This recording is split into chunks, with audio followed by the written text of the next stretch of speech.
திருச்சிற்றம்பலம். சார்ந்தவர்க்கு இன்பங்கள் தழைக்கும் வண்ணம் நேர்ந்தவன் நேரிழையோடும் கூடி தேர்ந்தவர் தேடுவர் தேடச் செய்தே தேர்ந்தவர் தேடுவர் தேடச் செய்தே சேர்ந்தவர் உறைவிடம் திருவல்லமே.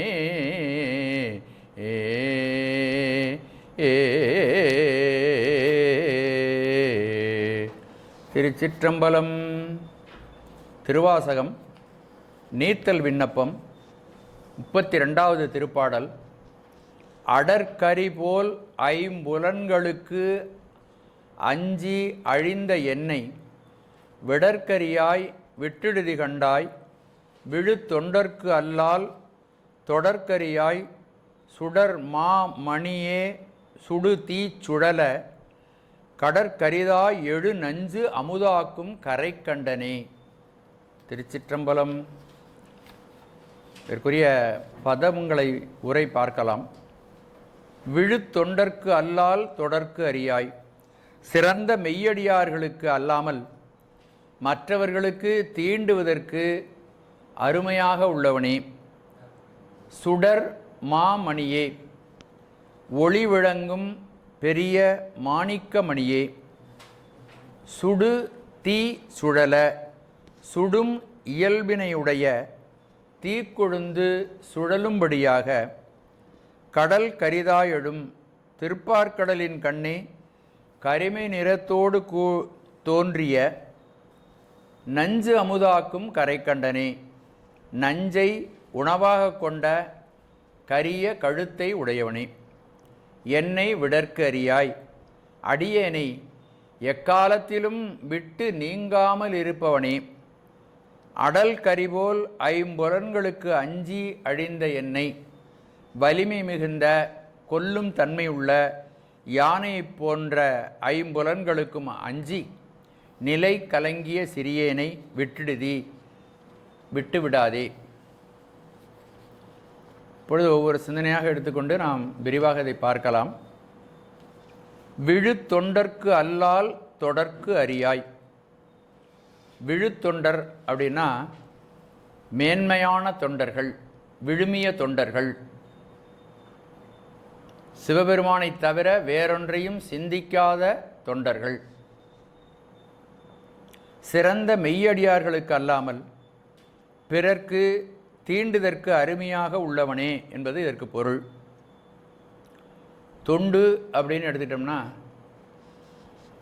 அதில் உலகாயுத தொண்டு, சிவபெருமானை நோக்கிய தொண்டு, சிவத்தொண்டு. உலகத்திலே இருக்கக்கூடிய தொண்டு எல்லாத்துக்கும் நம்ம சாதாரணமாக சர்வீஸ் அப்படி தானே சொல்கிறோம். எல்லாருக்கும் நம்ம ஏதாவது வேலை பார்த்தோம்னா சர்வீஸ் அப்படின்னு சொல்கிறோம், வேலை பணி. அப்போ எல்லாமே பணி தொண்டுன்னு ஆகிறது. உலகாயுதத்தில் நாம் எங்கேயாவது ஒரு பணியை செய்தால், வேலையை செய்தால், அந்த வேலையை வாங்குகின்றவர்களுக்கு அதனால் மிகுதியான நன்மை உண்டாகும் இல்லையா? நம்ம போய் நமக்கு வேலைக்கு ஒருத்தவங்க வச்சுக்கிறாங்க, ஒரு அரசு வேலையிலேயே நம்ம போகிறோம், நமக்கு ஒரு குறிப்பிட்ட தொகை சம்பளமாக கொடுக்கிறார்கள் என்றால் அந்த சம்பளத்திற்கு தகுந்தது போலவோ அல்லது அதற்கு மிகுதியாகவோ நாம் வேலை செய்வோம். அரசாங்க வேலையில் சமமாக கூட இருக்கலாம் நம்ம வாங்குகிற ஊதியமும் நாம் செய்யக்கூடிய வேலையும். ஊதியத்துக்கு குறைவாகவும் வேலை செய்யலாம் அரசாங்க பணியில்.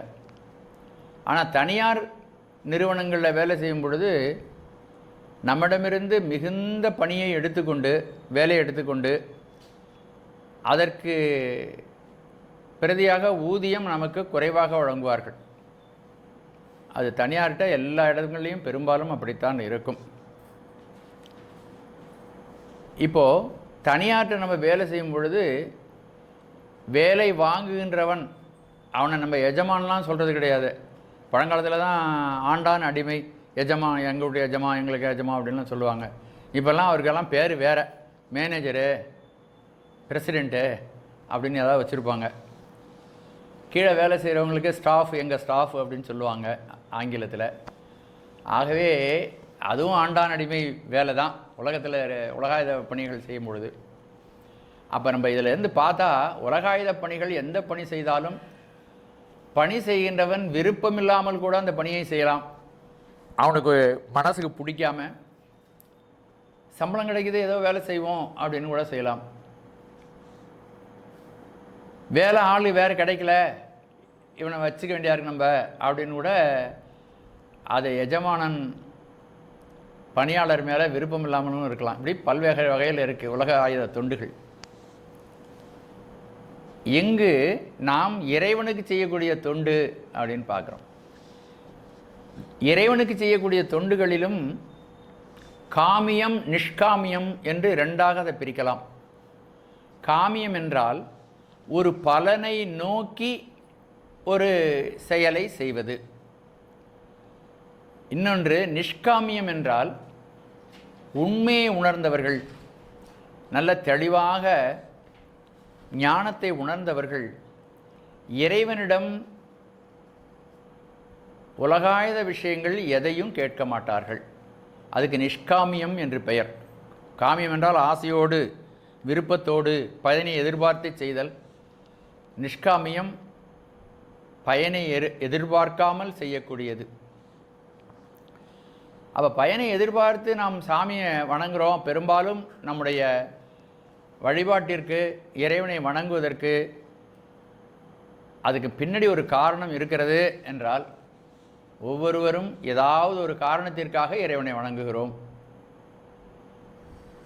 ஒருத்தர் திடீர்னு கையில் எண்ணெய் எடுத்துக்கிட்டு தினந்தோறும் தேங்காய் வடை தூக்கிட்டு கோயிலுக்கு போகிறாங்கன்னா, திடீர்னு ஒரு கொஞ்சம் நாளைக்கு போகிறாங்க அப்படின்னா ஏதோ ஒரு வேண்டுதல் இருக்குது அப்படின்னு நமக்கு தெரியும்.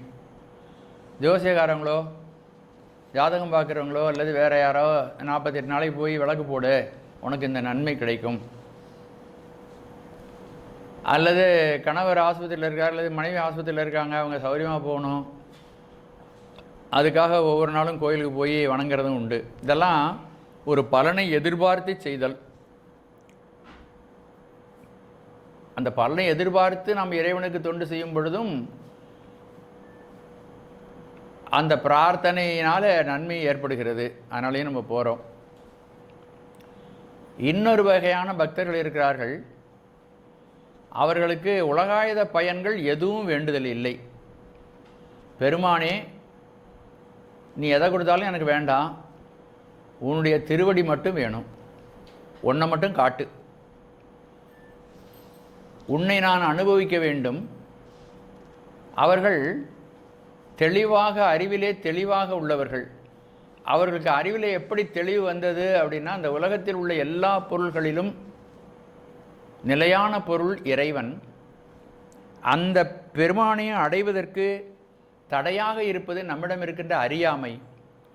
அறியாமையின் காரணமாகத்தான் பலவிதமான வினைகளை நாம் செய்கிறோம். அந்த வினைகளை செய்வதினாலே நமக்கு இன்பங்களோ துன்பங்களோ ஏற்படுகின்றன. ஆகவே இதுக்கெல்லாம் அடிப்படை காரணம் இன்ப துன்பங்கள் ஏற்படுவதற்கு நம்முடைய அறியாமை தான் காரணம்.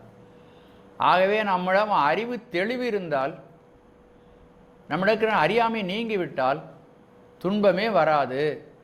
அப்போ இறைவனை நாம் அனுபவித்து கொண்டே இருக்கலாம். ஆகவே அந்த விழுத்தொண்டர்கள் என்பவர்கள் இறைவனிடம் என்ன கேட்பார்கள்னா, எல்லா துன்பங்களுக்கும் மூல காரணமாக இருக்கின்ற அறியாமை இருக்கிறது அல்லவா, அந்த அறியாமையிலிருந்து என்னை நீக்கி ஞானத்தை வழங்கு, உன்னுடைய திருவடி தரிசனத்தை எனக்கு வழங்கு என்று அவர்கள் கேட்பார்கள். அவர்கள் விழுத்தொண்டர்கள். அப்படி விழுத்தொண்டர்களாக இருக்கின்றவர்கள் செய்யக்கூடிய சாதனங்கள் பல இருக்கின்றன. இறைவனை நோக்கி செய்யக்கூடிய சாதனங்கள் பல இருக்கின்றன. அவைகளை தொகுத்து நாம் என்ன சொல்கிறோம்? இறப்பில் தவங்கள் என்று நம்முடைய சாஸ்திரம் அதை நமக்கு வகுத்து தருகிறது. இறைவனை நோக்கி செய்யக்கூடிய சிவ புண்ணிய செயல்கள். இந்த உலகத்திற்கு நன்மை செய்யக்கூடிய பல காரியங்கள் இருக்கின்றன. அவைகள் பசு புண்ணியங்கள் என்று பெயர். மக்களுக்கு வியாதி இல்லாமல் இருக்கணும்னு ஒரு ஆஸ்பத்திரி கட்டி வைக்கிறது, இலவசமாக வைத்தியம் செய்தல், குளங்களை ஏற்படுத்துதல் அல்லது சத்திரம் சாவடிகளை ஏற்படுத்தி அங்கு உணவிடுதல், இதெல்லாம் உயிர்களை நோக்கி செய்யக்கூடியது. மாடுகள் குடிப்பதற்காக தண்ணீர் தொட்டிகளை ஏற்படுத்துதல், இது மாதிரி இவைகளெல்லாம் பசு புண்ணியங்கள் என்று பெயர். இதற்கும் பலன் உண்டு. இதற்கு என்ன பலன் அப்படின்னு கேட்டிங்கன்னா, சொர்க்கத்தில் போய் ஒரு குறிப்பிட்ட காலம் சுகமாக இருக்கலாம், துன்பம் இல்லாமல் இருக்கலாம். ஆனால் அவைகள் மோட்சத்தை தருவதில்லை. ஒரு ஆஸ்பத்திரி கட்டி வச்சாலோ ஒரு பள்ளிக்கூடம் கட்டி வச்சாலோ மக்களுக்கு செய்யக்கூடிய, அதாவது உயிர்களை நோக்கி செய்யக்கூடிய பசு புண்ணியங்கள், இந்த பசு புண்ணியங்கள் அதனுடைய பலனாக வரக்கூடிய சொர்க்கபோகங்கள் நமக்கு ஒரு கால எல்லை, அந்த எவ்வளவு புண்ணியம் செய்கிறோமோ அதுக்கு தகுந்த மாதிரி கால எல்லையே நம்ம சந்தோஷமாக இருக்கலாம். அது முடிஞ்சோடனே திருப்பி என்ன பண்ணணும்? திரும்ப பூமிக்கு தான் வரணும். ஆகவே இந்த போக்குவரவோ இந்த உலகத்திலே அனுபவிக்கக்கூடிய துன்ப இன்பங்களோ அது வந்துகிட்டே தான் இருக்கும். இது எப்போ நிறுத்தப்படும் அப்படின்னு கேட்டிங்கன்னா, இறைவனை நோக்கி செய்யக்கூடிய எல்லா செயல்களும் அது பதிபுண்ணியம் அப்படின்னு. அந்த பதிபுண்ணியத்தின் விளைவாக நமக்கு அந்த பதிபுண்ணியங்கள் நமக்கு பலனாக வந்து உலகாயுத இன்பங்களை தராது, ஆனால் இறைவனை நமக்கு தரும். அதனுடைய விளைவாக நமக்கு தேவையெல்லாம் நிறைவேறும். ஆனால் அவைகள் சொர்க்கபோகங்களாக மாறாமல் இறைவனை பற்றி மேலும் மேலும் அறியக்கூடிய அறிவினை நமக்கு தந்து ஞானத்தை விளக்கி கொண்டே செல்லும். சிவபுண்ணியங்களை நீங்கள் செய்ய செய்ய சரியாதி தொண்டுகள் நாம் செய்கிறோம். கோயிலிலே புறத்திலே நாம் செய்யக்கூடிய எல்லா விதமான தொண்டுகள், கோயிலை கூட்டுதல், பெருக்குதல், கோயிலை கழுவி சுத்தம் செய்தல், திருவிளக்கை சுத்தம் செய்து கொடுத்தல், சுவாமிக்குரிய வஸ்திரங்களை தோய்த்து தருதல், அபிஷேகத்துடைய தீர்த்தம் கொண்டு வந்து தருதல், நந்தவனம் அமைத்தல், நந்தவனத்தில் இருக்கிற பூக்களை எடுத்து கட்டி இண்டையாகவும் மாலையாகவும் இறைவனுக்கு சாத்துதல், சுவாமிகளுக்கு வழிபாடு நிகழ்த்துதல், இவைகளெல்லாம் சரியை தொண்டுகள். அடியார்கள் வருகிறார்கள் நம் வீட்டுக்கு, அவங்களுக்கு உணவு அளித்தல், அவங்களுக்கு தேவையான வஸ்திரங்கள் தேவைப்பட்டால் அவைகளெல்லாம் வழங்குதல், இதெல்லாம் சரியை தொண்டு என்று சொல்லப்படும். நிலை பெறுமாறு எண்ணிதியல் நெஞ்சே நீவா நித்தலும் எம்பிரானுடைய கோயில் புக்கு புலர்வதன் மின் அழகிட்டு மிழுக்குமிட்டுன்னு திருநாவுக்கரசு சுவாமிகள் இந்த சரியை தொண்டை மிக விரிவாக சொல்லியிருக்கிறார்கள். நம்ம பலமுறை பார்த்துருக்குறோம். அப்போ சரியை தொண்டு செய்த பிறகு அதிலிருந்து இன்னும் மேலான ஒரு தொண்டு என்ன அப்படின்னா கிரியை தொண்டு. சரியை தொண்டு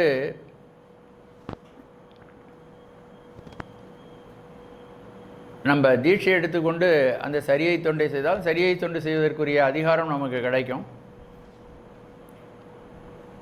அடுத்தது விசேஷ தீட்சை எடுத்துக்கொண்டு செய்தால் நமக்கு கிரியை செய்வதற்குரிய அனுமதி நமக்கு கிடைக்கும். அந்த கிரியை தொண்டு கிரியையிலிருந்து நமக்கு கிடைப்பது யோகம், கிரியை ரெண்டும் விசேஷ தீட்சையின் மூலம் செய்வதற்கு நமக்கு அதிகாரம் கிடைக்கும். கிரியையிலே நாம் வெளியிலே இறைவனை சரியை தொண்டிலே இருக்கும் பொழுது நாம் வெளியில் இருக்கின்ற இறைவனுக்கு செய்யக்கூடிய புறத்தொண்டுகள் என்று சரியை தொண்டு. கிரியை தொண்டு என்பது அந்த இறைவனிடம் பல்காலும் பழகி இன்னொருவர் மூலமாக அந்த பூஜையை நடத்திய பிறகு நாமே அந்த பூஜையை செய்து அந்த இன்பத்தை அனுபவிக்க வேண்டும் என்ற ஆவல் மீதூர்ந்து தகுந்த குருநாதர்களிடம் வழிகேட்டு அப்படிப்பட்ட மூர்த்தங்களை பெற்று அதற்கு அபிஷேக ஆராதனைகளை செய்வது இந்த கிரியை தொண்டில் சேரும். அதுக்கு விசேஷ தீட்சை என்று நம்முடைய முதல்ல சமய தீட்சை, அடுத்து விசேஷ தீட்சை. அந்த கிரியையிலே யோகமும் அடங்கும். அப்படி வெளியிலே புறத்திலே வைத்து அந்த இறைவனை வழிபட்டு அதாவது இதெல்லாம் படிமுறையிலே வரக்கூடியது.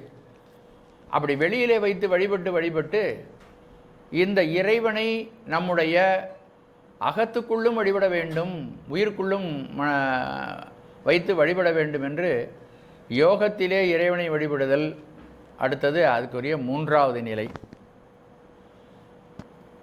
சரியை, கிரியை, யோகம் இவைகளெல்லாம் நிகழ்ந்து அதன் பிறகு முதிர்ச்சியுற்ற நிலையிலே ஞானம் என்ற நிலை வரும். அப்படி ஞானத்துக்கு தயாராவதற்கு செய்யக்கூடிய தீட்சை நிர்வாண தீட்சை. அந்த நிர்வாண தீட்சையிலே ஒரு உயிர் இருக்கும் பொழுது அந்த நிர்வாண தீட்சையிலே சிவோகம் பாவனை என்று ஒரு தியானம் இருக்கிறது. சிவோகம் பாவனை, சிவமே நான் என்று அழுத்தமாக சிவனையே சிந்தித்திருத்தல். சிவனே நான், நான் சிவன் கிடையாது. நான் சிவனை ஆக முடியாது. ஆனால் சிவனே நான் என்று சிவனை நினைத்து கொண்டிருத்தல், அதுக்கு சிவோகம் பாவனைன்னு பேர். இந்த தொண்டுகளிலே விழுத்தொண்டர்னு இங்கே சொல்கிறார் மாணிக்க வாசகர். அப்போ இந்த நான் இவ்வளவு நாழி சொன்ன அந்த எல்லா தொண்டையும் நீங்கள் நினச்சி பார்க்கணும். உலகத்திலே நாம் சம்பளத்திற்காக செய்யக்கூடிய தொண்டுகள், இறைவனுக்கே பலனை எதிர்பார்த்து செய்யக்கூடிய தொண்டுகள், அதற்கு மேலாக சிவபுண்ணியங்களாக செய்யக்கூடிய சரியை கிரியை யோகம் ஆகியவைகள், இவைகளின் பயனாக வரக்கூடிய ஞானம் என்ற நிலையிலே நாம் செய்யக்கூடிய தொண்டு, அதுதான் விழுத்தொண்டு. தொண்டுகளிலே மிக உயர்ந்த தொண்டு தன்னையே இறைவனுக்கு அர்ப்பணித்து விடுதல். தன்னையே அர்ப்பணிக்கிறதுனா என்ன? அப்படியே போய் நம்ம சாமியோட காலடியிலே அப்படியே படுத்து கிடக்கிறதா? இல்லை. தன்னுடைய வாழ்வு, நம்முடைய சிந்தனை முழுதையும் இறைவனிடமே திருப்பி விடுவது. இறைவன் தான் எல்லாவற்றுக்கும் மூல காரணமாக இருக்கிறான். இறைவனை உண்மையிலேயே நம்ம உண்மையை உணர்ந்தோமானால் இறைவனை விட்டு ஒரு நிமிஷம் கூட நம்மளால பிரிய முடியாது. நம்ம ஒன்றும் இல்லை, இறைவனை உணர்வுக்கு வேறு ஒன்றும் இல்லை. மூச்சு காற்று விட்டு வாங்குறோமே, இந்த மூச்சு காற்றை யார் உற்பத்தி செய்திருக்கிறார்கள்? அடுத்த நிமிஷம் மூச்சு அப்படி நிறுத்திட்டா உனக்கு என்ன வேணும்னு கேட்டால் நம்ம என்ன சொல்லுவோம்? காற்று வேணும், ஒரு நிமிஷம் மூக்கு கையெடு அப்படின்னு சொல்லுவோம். அந்த காற்றை நமக்கு தந்தவன் யார்? மூச்சு காற்றை விட்டுட்டு இருக்கோம்னா அது சிவபெருமான் தானே. இந்த நம்ம பேசுகிறோம், இந்த செய்தியை நாம் கேட்குறோம், அந்த கேட்பதற்கு நமக்கு சக்தியை கொடுத்துருக்கவன் யார்? சிவபெருமான் தான். அவன் கொடுத்த காது, இந்த அவன் தானே படைச்சிருக்கானே. விழுதும் படிச்சிருக்கோமே, இப்போ நம்ம படித்தோமே, 36 தத்துவங்களையும் படைத்து தனுகரண போகங்களாக அள்ளி கையில் கொடுத்துருக்கானே, எல்லாத்தையும் நமக்கு கொடுத்துருக்குறானே. காலம் யார் படைச்சா? வித்யா தத்துவங்களில் காலம் இருக்கிறது. மாயை, காலம், நியதி, கலை, வித்தை, அராகம், புருடன். நியதி நாம் செய்த வினை நம்மையே அடைவதற்கான ஒரு சிஸ்டம் சாமி வகுத்து வச்சுருக்கான், அதுக்கு நியதின்னு பேர். நினச்சி பார்த்தா நம்ம நின்றுட்டு இருக்கமே, இந்த பூமியை யார் படைச்சா? நம்ம படைச்சிக்கிட்டு நம்ம உலகத்துக்கு வந்திருக்கோமா? என் வேலையை நான் தான் செய்வேன், வேறு யாரையும் செய்ய விட மாட்டேங்கிறவங்களுக்கு கூட நம்மளை தாங்கிறதுக்கு வேண்டிய நிலத்தை நாமளே படைச்சிக்க முடியுமா? சாமி தான் செஞ்சுருக்கார். இப்படி நினச்சி பார்த்தா எல்லாம் இறைவனை விட்டு நாம் விலகவே முடியாது. எல்லாம் அவனுடைய செயல். நம்முடைய சொந்த பந்தங்கள், நம்முடைய அப்பா இருக்காங்க, அம்மா இருக்காங்க, அதை நாம ஏற்படுத்திட்டு வந்தோம். இந்த அப்பாவுக்கும் இந்த அம்மாவுக்கும் பிறக்கணும்னா பிறந்தோம் இல்லையே. இவங்களுக்கு நம்ம பிறந்திருக்கோம், அப்பா அம்மாவை நம்ம ஏற்றுக்கிட்டு இருக்கிறோம். இவர்கள் தாய் என்றும் தந்தை என்றும் உறவினர்கள் என்றும் நமக்கு படைத்து கொடுத்தது யார்? அப்போ எல்லாத்தையும் நினச்சி பாருங்க. காலத்தை அவன் தான் சிருஷ்டி பண்ணி கொடுத்துருக்கிறான். அந்த காலத்தை நம்ம பயன்படுத்திகிட்டு இருக்கிறோம். காலஸ்வரூபமாக சிவபெருமான் இருக்கிறான். அவனை விட்டு எங்கே நீங்க முடியும்? உங்களால் ஒரு வினாடி கூட நீங்க முடியாது. அதனால தான் தாய்மானவர் சொல்லுகிறார், கண்ணில் காண்பது உன் காட்சி. என்னெல்லாம் பார்க்குறனோ அதெல்லாம் நீ தான். கையால் தொழில் பண்ணல் பூஜை. நான் என்னென்னலாம் கையால் செய்கிறனோ அதெல்லாம் பூஜை. ஏனென்றால் இப்படி இயங்க வேண்டும் என்று நீ தீர்மானித்தபடி நான் இயங்கி கொண்டிருக்கிறேன். ஒவ்வொருத்தரையும் கைப்பிடிச்சு அழைச்சிட்டு போகிறது சிவபெருமான் தான். அதை உணர்ந்தவர்கள் ஞானிகள், உணராதவர்கள் சாதாரண மனிதர்கள். பகர்வது மந்திரம், நான் சொல்கிறதெல்லாம் இறைவனை நோக்கிய செய்திகள், அதனால் அது மந்திரமாகிறது. மண்ணோடு ஐந்தும் வழங்குயிர் யாவும் அண்ணலே நின் அருள் வடிவாகுமே. இந்த பிரபஞ்சத்தில் இருக்கிற எல்லாம் உன்னுடைய சொரூபம். அப்போ அந்த விழுத்தொண்டர்கள் எப்படி பண்ணுறாங்கன்னா, இறைவனை ஆழமாக சிந்தித்து இருக்கிறார்கள். ஆச்சாரியனுடைய வழிகாட்டுதல், குருநாதனுடைய வழிகாட்டுதல் படி சாஸ்திரங்களில் சொல்லியுள்ளபடி நான் யார் என்பதை அவர்கள் உணர்ந்திருக்கிறார்கள். நமக்கு தலைவன் யார் என்று உணர்ந்திருக்கிறார்கள். எது நிலையானது என்று உணர்ந்திருக்கிறார்கள். ஆகவே இந்த உலகத்தில் வினை வயப்பட்டு இந்த உலகத்திற்கு நாம் வந்திருக்கிறோம். வினையின் காரணமாக நாம் செய்ய வேண்டிய செயல்கள் இங்கு இருக்கின்றன. அதை விட்டு ஓடி போகிறதில்லை, அந்த இடத்திலே இருந்துக்கிட்டு வினை வழியாக நமக்கு அமைந்த சூழ்நிலைகளுக்கு நாம் தொண்டாக செய்து, இறைவனுக்கு மனைவிக்கு ஒன்று செய்கிறோன்னா இறைவன் இந்த இவங்களை கொண்டாந்து நம்மள்ட்ட ஒப்படைச்சிருக்காங்க, இவங்களுக்கு நம்ம செய்ய வேண்டிய பணிவிடைகளை செய்ய வேண்டும். குழந்தைக்கு செய்யணும், அம்மாவுக்கு செய்யணும். வீடு நமக்கு கிடைச்சிருக்குன்னா அந்த வீட்டை தூய்மையாக பராமரிக்கணும். ஆகவே இந்த இடத்துல இருந்துக்கிட்டு நம்ம நினைப்பு மட்டும் சிவனை நினைத்திருக்க வேண்டும். எல்லாம் சிவனால் சிவனால் சிவனால் சிவனால் கொடுக்கப்பட்டிருக்கிறது. அவன்தான் இயக்கி கொண்டிருக்கிறான். அப்போ எல்லாத்துக்கும் அடிப்படை காரணம் உண்மையை உணர்ந்தோமானால் நம்ம இவ்வளவு காலம் இந்த சாஸ்திரங்களெல்லாம் படித்ததினுடைய விளைவாக நமக்கு வரவேண்டிய ஞானம் என்னென்னா, எல்லாம் இறைவன் நமக்கு காட்டித் தருகின்றபடி, இறைவன் நமக்கு செயற்படுத்துகின்றபடி நாம் செயல்பட்டு கொண்டிருக்கிறோம். இந்த பிரபஞ்சத்தில் ஏராளமான பொருள்கள் இருக்கின்றன. கண்ணுக்கு பார்க்கக்கூடிய பொருள்கள் லட்சோப லட்சமாக விரிந்திருக்கின்றன. இந்த பொருள்கள், இந்த நான் யார் அப்படின்னா, நான் யார் என்பதை நான் உணர வேண்டும். இவைகளெல்லாம் நம்ம இல்லை.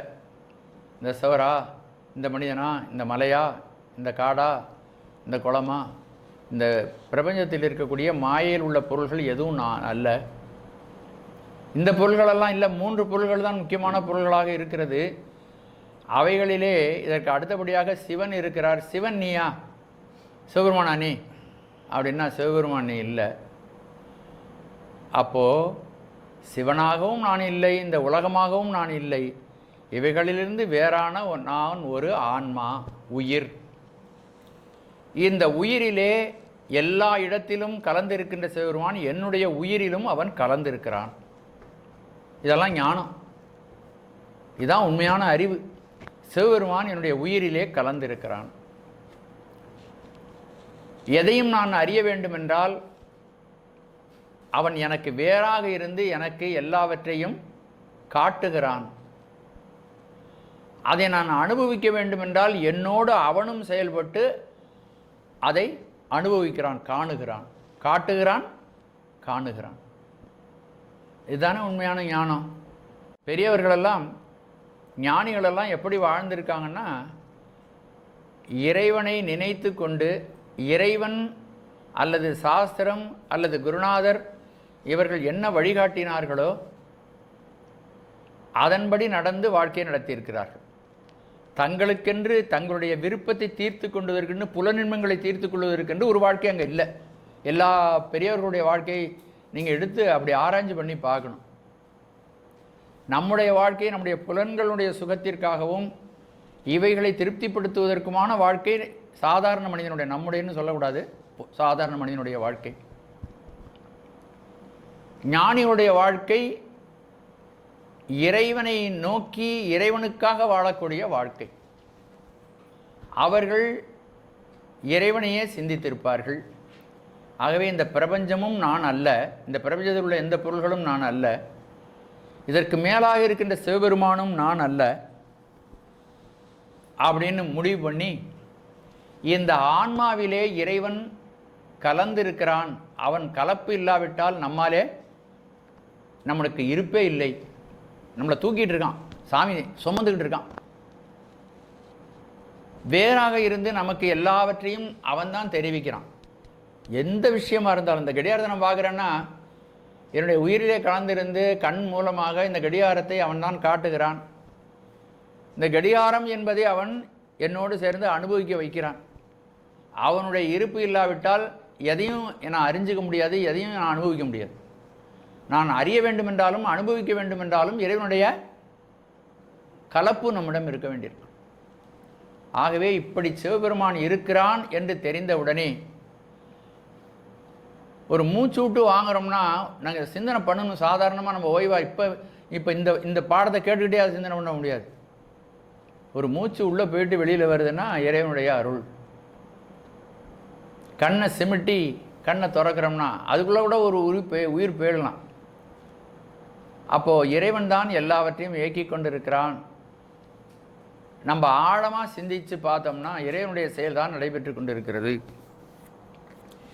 என்று நினைக்கும் பொழுது அவன் மீது நமக்கு அன்பு வரும். நம்மளை காப்பாற்றிருக்கணும் அவன் தான், நம்மளை தாங்கிட்டு இருக்கணும் அவன் தான், நமக்கு அறிவு கொடுக்கின்றவன் அவன் தான், அவனை இல்லாமல் இந்த உலகத்தில் வேறு எதுவும் கிடையாது என்ற சிந்தை நமக்கு வந்துவிடும். அப்படி வந்தால் இது ஒரு நாளில் வராது. இந்த செய்தியை திரும்ப திரும்ப திரும்ப நாம் கேட்க வேண்டும், திரும்ப திரும்ப திரும்ப சிந்திக்க வேண்டும். அப்படி சிந்தித்து சிந்தித்து நம்முடைய உயிராகவே அது மாற வேண்டும். அப்படி மாறுவதைத்தான் சிவோகம் பாவனை என்று பெரியவர்கள் சொல்கிறார். சிவோகம், அப்போ சிவனையே நினைத்திருந்து எதை நினைக்கிறோமோ அதன் மயமாக மாறி அமைவோம்.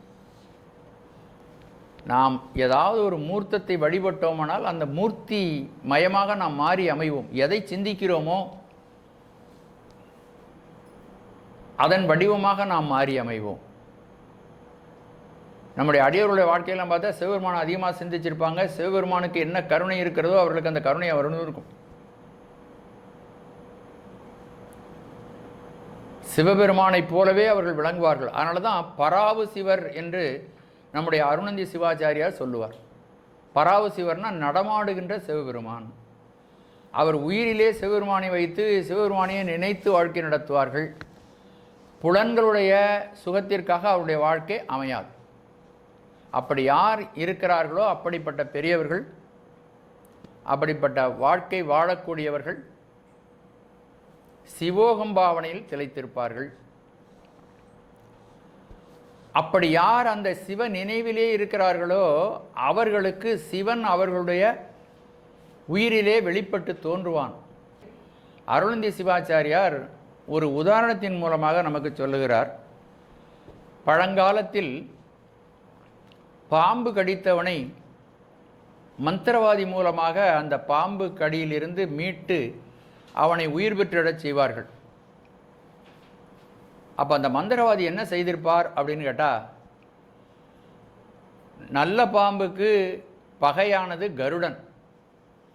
அப்போ அந்த கருடனுக்குரிய மந்திரம், கருடன் வந்தால் பாம்பு ஓடி போய்விடும், அவனுடைய விஷம் ஓடி போய்விடும். ஆகவே கருடனுக்குரிய மந்திரத்தை மந்திரவாதி நிறைய முறை ஆவிருத்தி செய்து அதை தண்ணீரில் இருந்து உச்சரித்து கிரகண காலங்களில் உச்சரித்து அந்த மந்திர சொரூபமாக அவர் மாறுவார். கருடனாகவே தன்னை சிந்தித்து சிந்தித்து அந்த கருடனாகவே ஆகிவிடுவார். அப்போ அந்த மந்திரத்தை அவர் ஜபிக்கும் பொழுது அவர் மனிதனில் அவருடைய உயிரிலே அந்த கருடன் எழுந்தருள்வார். அப்படி கருடன் எழுந்தருளி அவர் நல்லா ஆவிர்த்தி செஞ்சு அதை பயிற்சி பண்ணி வச்சிருப்பார். எப்பொழுதாவது தனக்கு முன்பு பாம்பு கடித்த மனிதனை கொண்டு வந்து போட்டால் தன்னை கருடனாகவே பாவித்து கொண்டு அந்த மந்திரத்தை ஜபித்த பொழுது அவர் கருடனாகவே மாறி அமைந்து அதன் மூலமாக அவர் தொட்டு சிகிச்சை செய்தால் அந்த விஷம் அவரை விட்டு ஓடி போய்விடும். அவர் மறுபடியும் எழுந்து விடுவார். இந்த உதாரணத்தை நம்முடைய அருளந்தி சிவாச்சாரியார் சொல்லுகிறார். அந்த விஷம் மறைந்து போய்விடும்.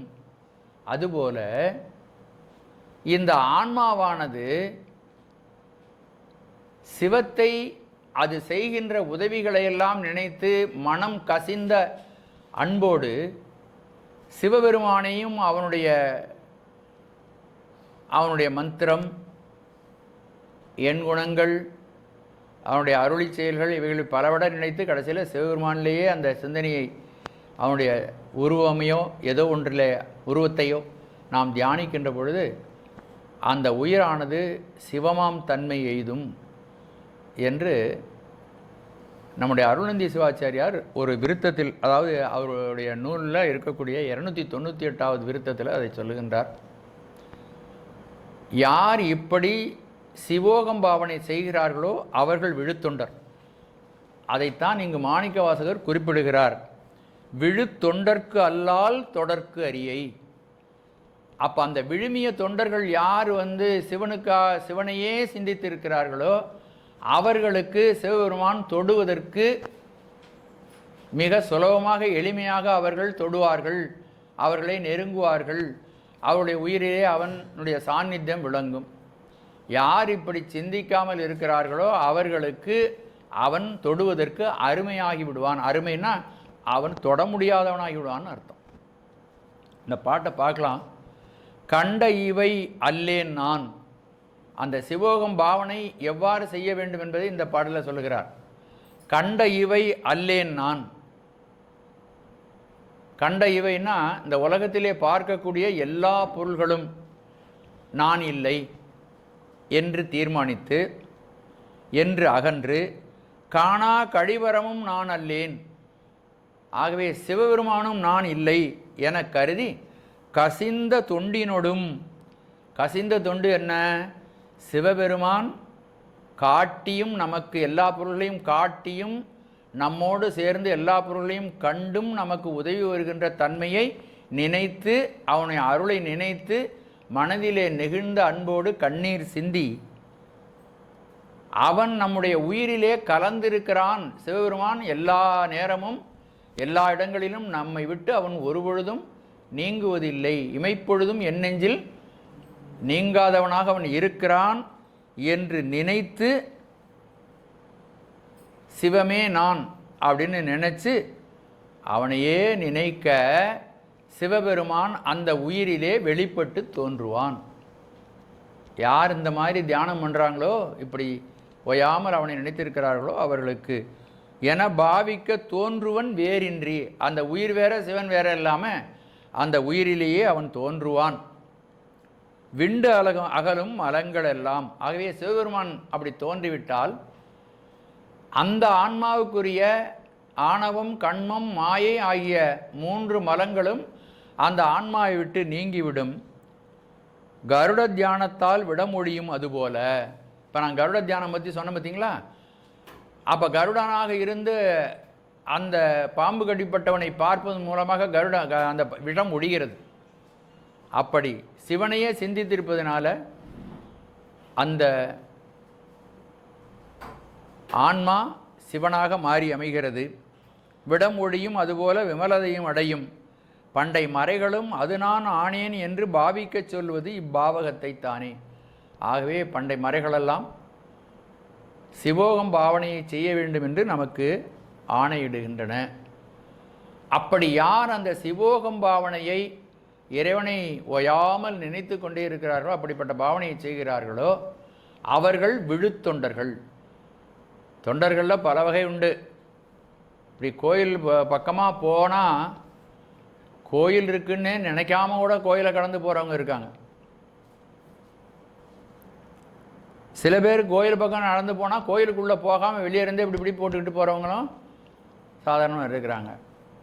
சில பேர் பார்த்திங்கன்னா உள்ளே வந்து சற்று சாமி கும்பிட்றதுக்கு அவங்க நேரம் இல்லை, உலகாயுத கடமைகள் இருக்குது அப்படின்னு சொல்லிட்டு தெருவாசப்படியில் இப்படி நின்று கும்பிட்டு போவாங்க, செருப்பை கட்டி போட்டு கும்பிட்டு போவாங்க. அப்படி செருப்பை கட்டி போடும்பொழுது செருப்பு இருக்கா பார்த்துக்கிறேன், வேணா தூக்கிட்டு போகிறானான்னு பார்த்துட்டு இருப்பாங்க இல்லையா? அதுவெல்லாம் மனநிலை, சாமி கும்பிட்றதுல மனநிலை. சில பேர் உள்ளே போய் கும்பிடுவாங்க, கும்பிடும் பொழுதே அவருக்கு பல்வேறு நினைவுகள் இருக்கும். அதனால தான் பழங்காலத்தில் கோயில்களெல்லாம் உயர்ந்த மதில்களோடு கட்டியிருக்கிறாங்க. உயர்ந்த மதில்கள் உலகத்தையும் கோயிலையும் தனியாக பிரிக்கும். உள்ளே போனவுடனே உலகாயுத நினைவுகளை அற்று கடவுளை நினைக்கணுங்கிறதுக்காக தான் உயர்ந்த மதில்கள் கட்டி வச்சுருக்கிறாங்க. பலிபீடம் அமைக்கப்பட்டிருக்கிறது. உலகத்தின் நினைவுகள்லாம் இங்கே வெளியிலே விட்டுறேன்னு சொல்லி அங்கே விழுந்து கும்பிடணும். அதுக்கு தான் பலிபீடம். துள்ளும் அறியாமனது பலி கொடுத்தேன் கர்ம துட்ட தேவதைகள் இல்லை என்று தாய்மானவர் இதை சொல்லுகிறார். அப்படி நம்ம விழுந்து வணங்கி கோயிலுக்குள்ளே நம்ம செல்ல வேண்டும். அப்படி சில பேர் உள்ளே வந்து கும்பிட்றவங்களும் பலனை எதிர்பார்த்து எனக்கு இந்த உலகாயுத நன்மை வேண்டும்னு கும்பிடலாம். இவர்களெல்லாம் தொண்டர்கள் தான், பக்தர்கள் தான். அதில் படிநிலைகள் இருக்கின்றன. வேண்டிக்கிட்டு பால் குடம் எடுக்கலாம், பால் அபிஷேகம் பண்ணலாம், வேறு எவ்வளதோ நேர்த்தி கடன்கள் செய்கிறார்கள் இப்பொழுதும். இதையெல்லாம் மீறி சரியாதி தொண்டுகளும் கிரியாதி தொண்டுகளும் யோக நடைமுறைகளையும் ஒருவன் வகுத்து கொண்டு இருக்கலாம். இதற்கெல்லாம் மேலாக சிவபெருமான் நம்முடைய உயிரிலே கலந்திருந்து நம்மை தாங்கி பிடித்து கொண்டு நமக்கு எல்லாவற்றையும் அனுபவங்களையும் அவனே காட்டியும் நம்மோடு சேர்ந்து கண்டும் நமக்கு உதவி புரிந்து வருகிறான் என்பதை நினைத்து மனம் நெகிழ்ந்து கசிந்த அன்போடு அவனையே நினைத்து கொண்டிருக்கின்ற பக்தன் எல்லாவற்றுக்கும் மேலானவன். நான் சொன்ன ஒரு படியாக இருக்கிற பக்தர், அந்த மேலான பக்தன் இருக்கானே அவன் விழுத்தொண்டற்கு சிவபெருமான் தொழுதற்கு மிக எளிமையானவன். அவர் போய் தொடரலாம், சாமியை தொடரலாம். மற்றவர்களுக்கு அவன் தொடுவதற்கு முடியாதவனாக இருக்கிறான். இதை வேறொரு இன்னமும் கூட நல்லா, ஏன்னா இந்த விஷயத்தை எவ்வளவு நீங்கள் புரிந்து கொள்ளலாமோ, இதை எவ்வளவு நம்ம அனுஷ்டானத்தில் கொண்டு வரலாமோ அவ்வளவுக்கு நாம் இறைவனை நாம் நெருங்குவவர்களாகிறோம். இப்போ சூரியனுடைய ஒளி இருக்கிறது, அந்த சூரியனுடைய ஒளி இருப்பதனால்தான் உலகத்தில் உள்ள பொருள்களை நாம் பார்க்கிறோம். உலகத்தில் உள்ள பொருளை நம்ம பார்க்குறோன்னா சூரியனுடைய ஒளியினால். அந்த ஒளி இல்லைன்னா இருட்டு இருக்கும், இருட்டில் கண் பார்க்க முடியாது. கண்ணுக்கு பார்க்குற திறமை இருந்தாலும் கண்ணுக்கு வேறொரு ஒளி வெளிச்சம் தேவை, சூரியனுடைய ஒளி. அப்போ சூரியனுடைய ஒளியிலே கண் ஒளி அடங்கி இருக்கிறது. அதுபோல் சிவபெருமானோட நம்மோடு கலந்து இருக்கிறான். அதற்குள்ளே இந்த உயிரானது அந்த வியாபகத்துக்குள் அடங்கி இருக்கிறது, வியாபியமாக இருக்கிறது. அப்போ சிறுவன் நம்முடைய உயிரிலே கலந்து இருக்கிறான், நான் அவனுக்குள்ளே அடக்கமாக இருக்கின்றேன், எனக்கென்று எந்த செயலும் இல்லை, நான் இந்த உடல் இல்லை, இந்த உலகத்தில் உள்ள பொருள்களெல்லாம் சிவனுடைய உடைமை, நான் சிவனுடைய அடிமை, அவன் எனக்கு எல்லா வகையிலும் உதவி செய்து கொண்டிருக்கிறான், அவனே எனக்கு கதி என்று அவனுடைய நினைப்பை விட்டு நீங்காமல் சிவோகம் பாவனை செய்ய வேண்டும். எப்படி சூரியனுடைய ஒளியிலே கண்ணொளி அடங்கி இந்த உலகத்து பொருளை பார்க்கிறதோ அதுபோல இறைவனுடைய வியாபகத்துக்குள் அடங்கி இறைவனுடைய நினைவிலே நாம் அடங்கி நம்முடைய செயல்களெல்லாம் எல்லாம் இறைவனால் இயக்கப்படுவன, நமக்கு வர்ற அறிவெல்லாம் இறைவனால் வரக்கூடிய அறிவு என்று நாம் நினைந்திருக்க வேண்டும். அப்படி யார் நினைந்திருக்கிறார்களோ அவர்கள் விழுத்தொண்டர்கள். இந்த விழுத்தொண்டர் என்பதற்கு இவ்வளவு பொருள்கள் இருக்கின்றன. விழுத்தொண்டர்களுக்கு தீண்டுதற்கு எளியவன், பிறர்களெல்லாம் இந்த தொண்டு இல்லாதவர்களெல்லாம் தீண்டுவதற்கு முடியாதவன். அரியவன் என்பதில் ஒருவேளை முடியுமோன்னா அதுவும் அவங்களால முடியாது. அப்பர் பெருமான் ஒரு பாடலிலே இதை தெளிவாக நமக்கு சொல்லுகின்றார். ஓராதார் உள்ளத்தில் நில்லார்தாமே. யார் அவனை பற்றி சிந்திக்காமல் இருக்கிறார்களோ அவருடைய உள்ளத்திலே சாமி நிற்கவே மாட்டாராம். உள்ளூரும் அன்பர் மனத்தார் தாமே. யார் மனதிலே நினைக்கிறார்களோ அவருடைய மனத்துக்குள்ள அவர் இருப்பார். பேராது என் சிந்தை இருந்தார் தாமே. நீ நினைச்சால் நினைக்கானே அவர் இருக்கார், ஆனால் நினைச்சா அவர் இருக்கதை நீ அறிவாய், நினைக்காவிட்டால் நீ இருப்பதே அறிய மாட்டார். அவர் எல்லாருக்கும் ஒரே மாதிரி தான், எல்லார் உயிர்லையும் அவர் விளங்குகிறார். பக்தன் என்ன செய்கிறான்? அவருடைய இருப்பை உணர்கிறான். பக்தன் அல்லாதவன் அதன் இருப்பை உணர்வதில்லை. உணர்ந்தால் வெளிப்பட்டு தோன்றுவார், உணராவிட்டால் வெளிப்பட்டு தோன்ற மாட்டார். பேராது என் சிந்தை இருந்தார்தாமே, பிறர்க்கு என்றும் காட்சிக்கு அறியார்தாமே என்று இந்த செய்தியை அப்பர் பெருமான் ஒரு திருத்தாண்டகத்தில் சொல்லி அருள்கிறார்கள். இதில் பருமையாக ஒரு செய்தியை நம்ம பார்க்கலாம். விழுத்தொண்டற்கு சுவாமி தொடுவதற்கு மிக எளிமையாக வருகிறான் அப்படின்னு. இதை நாம் சுந்தரர் நம்பி ஆரோருடைய வாழ்வில் இதை பார்க்கலாம். உங்களுக்கு கதை நன்றாக தெரியும். சிவபெருமான் கைலாயத்தில் வாக்குறுதி அளித்தபடி அவருடைய திருமண காலத்தில் திருமணத்தை தடை செய்கிறார். அப்படி தடை செய்வதற்கு அவர் ஒரு கிழ வடிவம் எடுத்துக்கொண்டு வருகிறார். திருமண பந்தலிலே ஒரு முதிய கிழவராக ஒரு அந்தணராக வேடம் எடுத்துக்கொண்டு இந்த நம்பி திருமணம் செய்து கொள்வதற்குரிய நம்பி முதலில் எனக்கும் அவனுக்கும் ஒரு வழக்கு இருக்கிறது, இந்த வழக்கை தீர்த்து கொண்டு அவன் திருமணம் செய்யட்டும் அப்படின்னு சொல்கிறாங்க. அங்கே இருக்கின்ற சான்றோர்களெல்லாம் அப்படி வழக்கு இருந்தால் திருமணத்திற்கு முன்பு அதை முடிக்க வேண்டும், உங்களுடைய வழக்கு என்ன அப்படின்னு கேட்ட உடனே அந்த கிழ வேதியர், இவனுடைய முன்னோர்கள் எனக்கு அடிமை சாசனம் எழுதி கொடுத்திருக்கிறார்கள், ஆகவே வழி வழியாக நாங்கள் அடிமை என்று சொல்லியிருப்பதனாலே இவன் என்னுடைய அடிமை, இந்த வழக்கை தீர்த்து கொண்டு இவன் திருமணம் செய்து கொள்ளட்டும் என்று அவர் வழக்கை சொல்லுகிறார். அங்கிருந்த பெரியவர்களெல்லாம், நீர் சொல்லுவது எவ்வாறு நம்புவது, அதற்கு ஏதாவது ஆதாரம் இருக்கிறதா அப்படின்னோடனே ஒரு சுருள் ஓலைச்சீட்டை எடுத்து காமித்து இவருடைய முன்னோர்கள் எழுதி கொடுத்திருக்கிறார்கள். பழைய ஏடுகளை எல்லாம் பரிசோதித்து பார்த்தால் முன்னோர்கள் எழுதியிருக்கிறது உண்மைன்னு தெரியுது, கையெழுத்து இருக்கார், சரியா இருக்கு. சுந்தரர் இளைஞராக இருந்தார், அதனால் அவருக்கு கோபம் வந்து விட்டது. ஒரு சிவாச்சாரியார் எப்படி இன்னொருவருக்கு அடிமையாக முடியும், இவர் ஏதோ பொய் சொல்லுகிறார், இவர் இப்படியெல்லாம் வழக்கு தொடுப்பதற்கு பித்தராக இருப்பார் போல இருக்கிறது என்று நினைத்து அந்த ஓலைச்சீட்டை கேள்வி கொண்டாங்க, நான் பார்க்குறேன் சரியா இருக்கான்னு பார்க்குறேன் அப்படின்ட்டு இவர் உடனே அவர் தராமல் அந்த ஓலைச்சீட்டை எடுத்துக்கிட்டு அந்த பந்தல்லே ஓடுறார். உடனே நம்பியார் அவரை துரத்தி ஓடுகிறார். துரத்தி ஓடி அவரை தொட்டு விடுகிறார். தொட்டு, அதாவது விழுத்தொண்டற்கல்லால் தொடர்கரியாய், இங்கே விழுத்தொண்டர், அதனால் தொடுவதற்கு எளிமையாக ஆகிவிட்டான் சிவபெருமான். அதை வாங்கி கிழிச்சு போட்டுறார். அதுக்கு பிறகு வழக்கெல்லாம் நடக்கிறது. அவர் மூல ஓலை ஒன்று இருக்கிறது, நான் பிரதி எடுத்து கொண்டு வந்தேன் அப்படின்னு சொல்லி மறுபடியும் ஓலையை காட்டி தன்னுடைய சுயஸ்வரூபத்தை காட்டி அந்த திருமணத்தை தடுத்து விடுகிறார். அது நம்ம சுந்தரருடைய வாழ்க்கையில் அதை பார்க்கலாம். இந்த இடத்துல நம்ம என்னன்னா, விழுத்தொண்டர்களுக்கு தொடுவதற்கு எளிமையாக வருகிறான் சிவபெருமான். இந்த சம்பவத்தில் நம்ம தெரிந்து கொள்ள வேண்டியது, ஆவணம் பறிக்க சென்ற அளவினில், ஆவணம் பறிக்க சென்ற, அவர் கையில் ஓலை இருக்கு, வாங்கி கிழிச்சு போட்டுருவோன்னு ஓடுறார். அதை விட தாத்தா வேகமாக கிழவர் வேகமாக ஓடுறார், இவரும் வேகமாக ஓடுறார், ஓடி போய் பிடிச்சி போடுறார். ஆவணம் பறிக்க சென்ற அளவினில் அந்த நாளன் காவணத்திடையே, காவணம்னா அந்த பந்தலிடையே ஓட கடிதுவின் தொடர்ந்து நம்பி, கடிதுன்னா அவர் எந்த ஸ்பீடில் போகிறாரோ அதை விட வேகமாக இவர் போகிறார், தொடர்ந்து நம்பி பூவனத்தாரை உற்றார். பூவனத்தார்னா அழகிய சிவந்த நிறம் உடைய சிவபெருமானை உற்றார், அடைந்தார், அவரை போய் அடைந்தார். அவரால் புறங்கள் செற்ற ஏவன சிலையினாரை யார் தொடர்ந்து எட்ட வல்லார். அப்படி அந்த விழுத்தொண்டராக இருக்கக்கூடிய சுந்தரமூர்த்தி சுவாமிகளை தவிர ஏவன சிலையினாரேன்னா அம்பு பூட்டிய மேருவையே வளைத்து அம்பு பூட்டி முப்புறம் எரித்த சிவனை யார் தொட முடியும் அந்த சுந்தர பெருமானை தவிர அப்படின்னு ஒரு பாட்டில்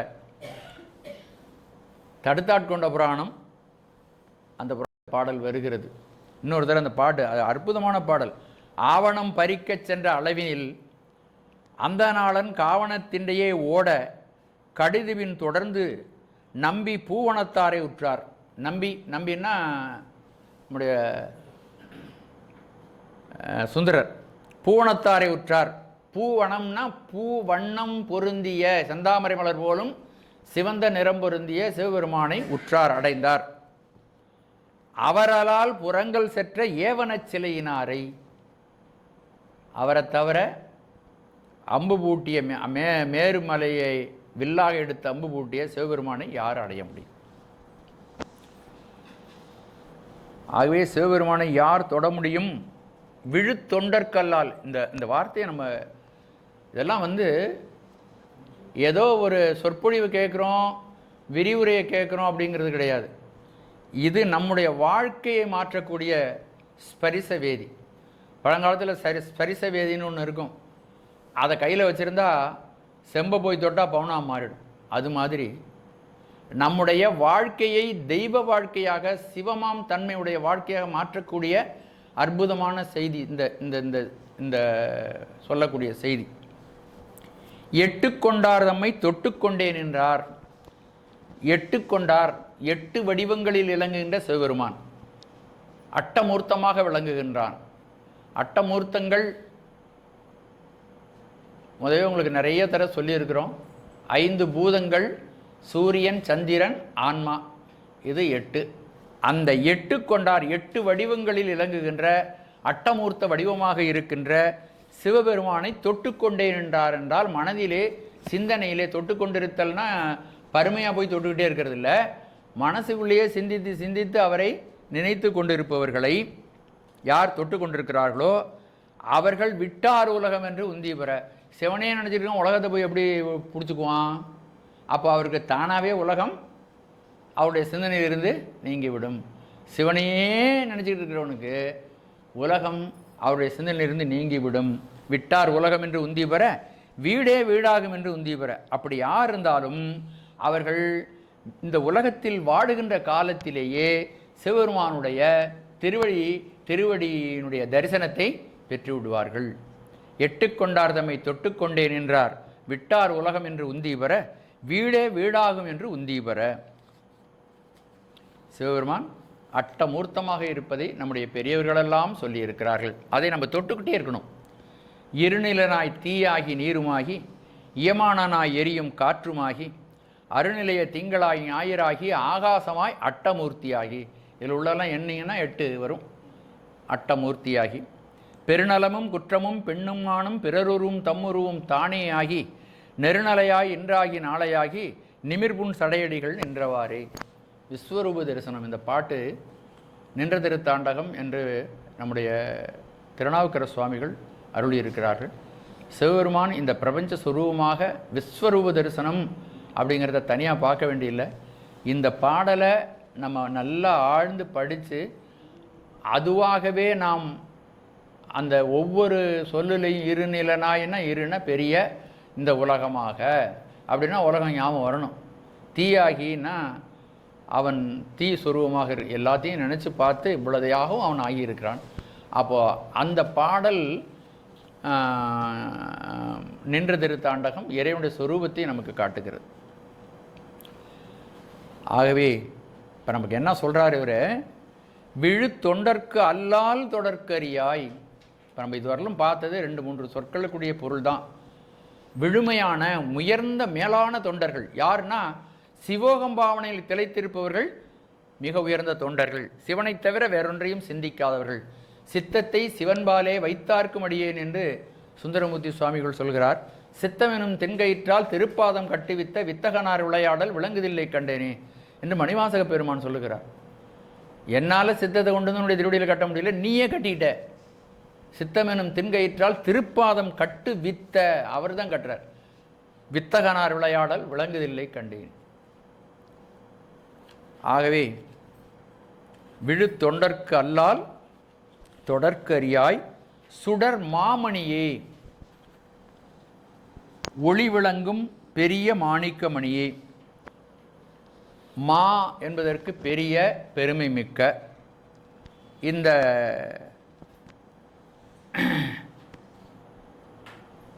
இந்த சிவபெருமான் அவர் சுடர் மாமணியாக இருக்கார். மணி என்பது இந்த இடத்துல மாணிக்கமணியை குறிக்கும். மாணிக்கமணி சிவப்பாக இருக்கும், அதனால் சிவபெருமானும் சிவப்பாக இருப்பான். இந்த மணி என்று குறிப்பிடுவது மாணிக்கமணியை குறிப்பிடுகிறது. இவன் சுடர் மாமணியாக இருந்தாலும் பெரிய மணி, மிகுந்த சுடருடையவன்.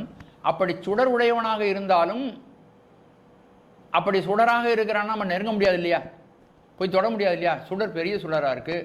நெருப்புன்னு அடுப்பில் இருக்கிற நெருப்பையும் நம்மளால் தொட முடியாது. இப்படி பெரிய நெருப்பாக இருந்தால் எப்படி தொட முடியும்? ஆனால் அன்பர்களுக்கு அவன் குளிர்ந்தவனாகவும் இருப்பான். அந்த நெருப்பை போய் தொடலாம். எட்டுக்கொண்டார்தமை தொட்டுக்கொண்டே இருப்பார்கள். அந்த பெரியவர்கள் விழுத்தொண்டர்கள் அவனை போய் தொட்டால் அந்த நெருப்பு அவர்களை சுடாதுன்னு நம்ம புரிந்து கொள்ள வேண்டும். அவர்களுக்கு குளிர்ச்சியாகவும் இருக்கும், இனிமையாக இருக்கும். ஏனையோர்களுக்கு யார் அவனை சிந்திக்காமல் இருக்கிறார்களோ அவர்களுக்கு அது நெருப்பாகவே இருக்கும், நெருங்க முடியாததாக இருக்கும். இப்போ சிவபெருமானுடைய அளவில்லாத ஆற்றலை அடுத்த செய்தியிலே சொல்லுகிறார். இந்த இடத்துல விழு தொண்டர்கல்லால் தொடர்க்கரியாய் சுடர் மா மணியே, நீ எப்படிப்பட்டவன், எந்த மாதிரி ஆற்றலுடையவன் என்பதை அடுத்த சொல்ல வருகிறார். இதுக்கும் பிறகு ஒரு 2-3 செய்திகள். சுடு தீ சுடல கடல் கரிதாயெடும் நஞ்சு அமுது ஆக்கும் கரை கண்டனே. ஒரே விஷயம், அதை 3 பகுதியாக பிரித்து நம்ம பார்க்கலாம் புரிஞ்சுக்கிறதுக்காக. சுடு தீ சுடல, சுடும் இயல்பினையுடைய தீ கொழுந்து சுடலும்படி. அதுவே சுடும், ஆனால் அந்த தீயே சுழலும்படியாக. அதாவது பேரூழி காலத்தில் கடலினுடைய அடியிலிருந்து நெருப்பு எழுந்து இந்த உலகம் பூரா வியாபிக்குமா. 2 வகையில் பேரூழி நடக்கும் என்று பெரியவர்கள் சொல்லுகிறார்கள். ஒன்று நீரூழி, இன்னொன்று நெருப்பு ஊழி. நீரால் இந்த பிரபஞ்சம் அனைத்தும் நிறைக்கப்பட்டு இந்த பிரளயம் உண்டாகும். இன்னொன்று நெருப்பால் எரிக்கப்பட்டு அது பிரளயம் உண்டாகும். இந்த நீரூழி எப்படி உண்டாகும் என்றால், அந்த கடலுக்கு அடியிலே ஒரு தீ இருக்கிறது, அதுக்கு வடவை தீ அப்படின்னு பேர். வடவா முகாக்கினி என்று சொல்வார்கள். அது குதிரையின் முகம் போன்று இருக்குமா. அந்த தீ குதிரையின் முகம் போல இருக்கக்கூடிய தீ எங்கே இருக்கும்னா கடலுக்கு அடியில் இருக்கும். அப்போது அது என்ன செய்யும்னா, கடலுக்கு அடியில் இருக்கக்கூடிய குதிரையின் முகம் போல இருக்கக்கூடிய அந்த தீயானது மெதுவாக கீழே இருந்து மேலே வரும். மேலே வந்து அந்த கடலில் இருக்கிற நீர் பூரா அழித்து உலகம் பூரா அந்த தீயானது எரித்து சாம்பலாக்கிறோம். பேரூழி முடிஞ்சு போச்சு. இன்னும் சில சமயம் பேரூழி நடக்கும் பொழுது ஒரு பேரூழி இப்படி நடக்கும், இன்னொரு பேரூழி மாற்றி நடக்கலாம், இல்லை தொடர்ந்து 2 நீரூழியாகவே நடக்கலாம், தொடர்ந்து சில நெருப்பு ஊழியும் நடக்கலாம். அடுத்தது அப்படி முதல்ல வர்றது நெருப்பு ஊழி. அடுத்தது இன்னொன்று, வடவை கணல் உள்ளிருந்து வரும் பொழுது அந்த கடலில் இருக்கின்ற அந்த நெருப்பு, அந்த தண்ணீர் எல்லாம் பொங்கி எழுந்து உலகம் பூரா வந்து அடிச்சு. நெருப்பு நேராக வந்தால் அந்த நெருப்புழின்னு பேர். உள்ளே இருக்கிற நெருப்பு மேலே வந்து தண்ணியை தள்ளி உலகம் பூரா அழிச்சா அது நீரூழின்னு பேர். இப்போ மறுபடியும் சொல்கிறேன் பாருங்கள். சுடு தீ சுடல, சுடும் இயல்பினையுடைய தீக்கொழுந்து சுழலும்படி. அதாவது பேரூழி ஏற்படுவதை இதில் மாணிக்கவாசகர் நமக்கு குறிப்பிடுகின்றார். பேரூழி 2 விதமாக நடக்கும். ஒன்று நீரூழி, மற்றொன்று நெருப்பூழி. நீரூழி எப்படி வரும்? நீரினால் வரக்கூடிய ஊழி அது எப்படி வரும்னு கேட்டிங்கன்னா, அந்த தீயானது கடலுக்கு அடியிலே இருக்கும். அது எழுந்து வரும் பொழுது குதிரையின் முகம் போல இருக்கும். வடவா முகாக்கினி என்று அதை சொல்லுவார்கள். அது கடலின் அடியிலே இருந்து, அந்த கடலினுடைய அடியிலிருந்து அந்த அக்னி வெளியில் வந்து அந்த தண்ணீரானது உலகம் பூரா நிறையும். அந்த அக்னி நேரடியாக உலகத்தை அழிக்காது, அந்த தண்ணி உலகத்தை அழிக்கும். அப்படி அழிச்சதுன்னா அதுக்கு நீரூழின்னு பேர். இப்போ சில சமயம் பேரூழிகளில் என்ன செய்யும்னு கேட்டிங்கன்னா, அந்த வடவை கணல் மேலே எழுந்து அந்த தண்ணீர் பூராவும் வற்றச் செய்து உலகங்களையும் நெருப்பினாலே அழிக்கும். அதுக்கு நெருப்பூழி என்று பெயர். இந்த 2 விதங்களில் பேரூழி நடைபெறும். ஆகவே அந்த வடவை தீ இருக்கிறதே, வடவ முகாக்கினி, அதைத்தான் இங்கு சுடு தீ என்றார். சுடுன்னா உலகங்களையும் கடல்களையும் சுட்டு அழிக்கின்ற தீ, அதனால் சுடு தீ. அந்த வடவை தீ கூட தன்னுடைய நிலை குலையுமா. எதுக்கு? இந்த கடலில் எழுந்து நஞ்சு வருது பார்த்தீங்களா, இது உலகத்தையே அழிக்கக்கூடியது பேரூழி. இந்த பிரபஞ்சம் அனைத்தையும் தண்ணீராலோ நீராலோ அழிக்கக்கூடியது. அதுவே நிலை குலையும்படியாக எழும் எது அப்படின்னா கடலில் எழுந்த நஞ்சு. அதை சொல்ல வருகிறார். இப்போது வடவை தீயும் நிலை குலைந்து சொல்லும்படி எழும் நஞ்சு அது இன்னொரு காரியமும் செய்கிறது. சுடு தீ சுடலும்படி செய்கிறது. அடுத்தது இன்னொரு வேற ஒரு காரியம் செய்கிறது. அது என்னன்னா, கடல் கரிதா எழும். திருப்பார்கடலிலே அந்த நஞ்சு எழுந்தது. திருப்பார்கடல்னாலே உங்களுக்கு பால் கடல்னாலே அது வெள்ளையாக இருக்கும் தானே அர்த்தம். இந்த நஞ்சு எழுந்ததினாலே, அதனுடைய விஷத்தினுடைய தன்மையினாலே அது கடல் பூரா பாலாக இருந்தது, அந்த வெள்ளை கருப்பாக மாறிவிட்டது. இப்போ 2 காரியம் செய்து அந்த நஞ்சு எழுந்தவுடனே வடவாமுகாக்கினியே சுழலும்படியாக செய்தது.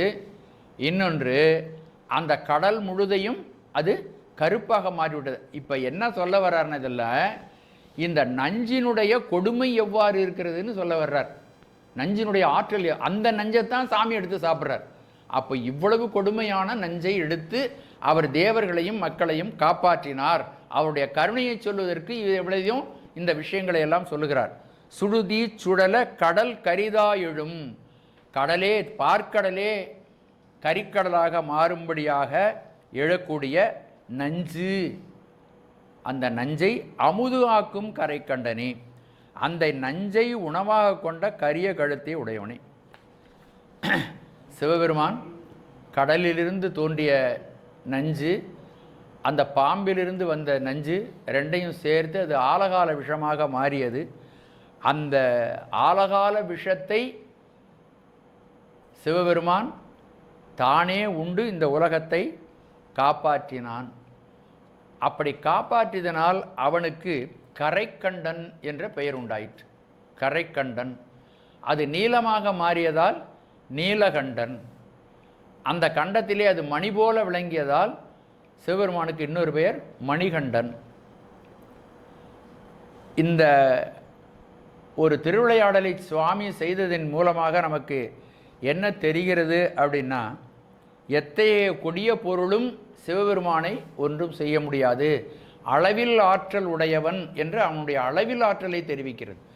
இந்த வடவாமுகாக்கினியே சுழலும்படியாக செய்யக்கூடிய, இந்த பெரிய கடலையே கருப்பாக செய்யும்படியாக, இந்த பிரபஞ்சத்தையே அழிக்கக்கூடிய ஆற்றல் படைத்ததாக விளங்குகின்ற அந்த நஞ்சை ஒரு உருண்டையாக எடுத்து கண்டத்திலே நிறுத்தி கொண்டான் என்றால் அவனுடைய அளவில்லாத ஆற்றல் நமக்கு புலப்படுகிறது. ஆகவே இந்த உலகாயுத பொருள்களாலே இந்த இறைவனை ஒன்றும் செய்ய முடியாது, அவன் அளவில்லாத ஆற்றல் படைத்தவன் என்ற செய்தி ஒன்று வருகிறது. இன்னொன்று, சுவாமி வழிபடுவதற்கான மூர்த்தங்களை மக்களுக்கு தருகிறான். ஒரு மூர்த்தம் அவன் கரைக்கண்டனாக எழுந்தருளி நமக்கு காட்சி கொடுப்பது. இந்த ஆலகால விஷத்தையே என்னுடைய கண்டத்தில் அடக்கியிருக்கிறேன், உன்னிடம் இருக்கின்ற ஆணவ மலத்தை அது செயல்படாமல் நான் அடக்கி வைத்து உன்னை என்னுடைய திருவடி பேற்றுக்கு அழைத்து சென்று என்றும் மாறாத நிலையான பேரானந்த பெருவாழ்வில் உன்னை வைக்கிறேன் அப்படின்னு சுவாமி அந்த காட்சி மூலமாக நமக்கு சொல்லுகிறார். இந்த ரெண்டு விஷயம் நம்ம அதிலிருந்து புரிந்து கொள்ள வேண்டும். நஞ்சை அடக்கியது போல கொடிய ஆணவ மலம் அறியாமையும் நீக்கி நம்மை இறைவன் ஆட்கொள்வான் என்ற செய்தியையும் இந்த அவனுடைய நஞ்சை உண்ட அந்த நிகழ்வு நமக்கு தெரிவிக்கிறது. என்னை விடற்கு அறியாய், இப்படி அபார மகிமைகளுடைய சிவபெருமானே, நீ ஒருபொழுதும் என்னை விட்டு நீங்காதவனாக இருக்கிறாய். என்னை விடற்கு அறியாய்னா ஒரு பொழுதும் என்னை விட்டு நீங்கவே மாட்டாய். அறியாய்னா ஒரு பொழுது நீங்குவான், ஒரு பொழுது நீங்க மாட்டான்னெல்லாம் கிடையாது, ஒரு பொழுதும் நீங்க மாட்டாய். பந்தம் வீடு ஆகிய ரெண்டு நிலைகளிலும் சிவபெருமான் உயிரோடு ஒன்றியிருக்கிறான். சற்று முன் நான் சொன்னது போல, நாம் பிறவிக்கு வருவதற்கு முன்பு ஆணவ மலத்தோடு உயிர் இருந்த நிலை கேவலம்னு பேர். அந்த கேவல நிலையை நீக்கி நம்மை இந்த உலகத்திற்கு இறைவன் கொண்டு வந்து இப்பொழுது நமக்கு பிறப்பிறப்புகளிலே செலுத்தி நம்மை தூய்மைப்படுத்துகிறான். இதற்கு சகலம் என்று பெயர். இந்த சகல நிலையில் நம்மை தூய்மைப்படுத்தி தனது அருளை வழங்கி நமக்கு வீடு பெற்று அருள்வான். அது சுத்தம் என்று பெயர்.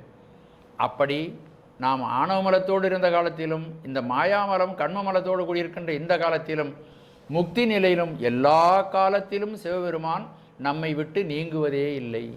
விடற்கு அறியாய், நீ ஒருபொழுதும் என்னை விட்டு நீங்காமல் என்னுடனே இருக்கின்றாயா பெருமானே. நான் ஒரு துன்பத்தில் இருக்கின்றேன், இந்த துன்பத்தில் இருக்கின்ற என்னை நீ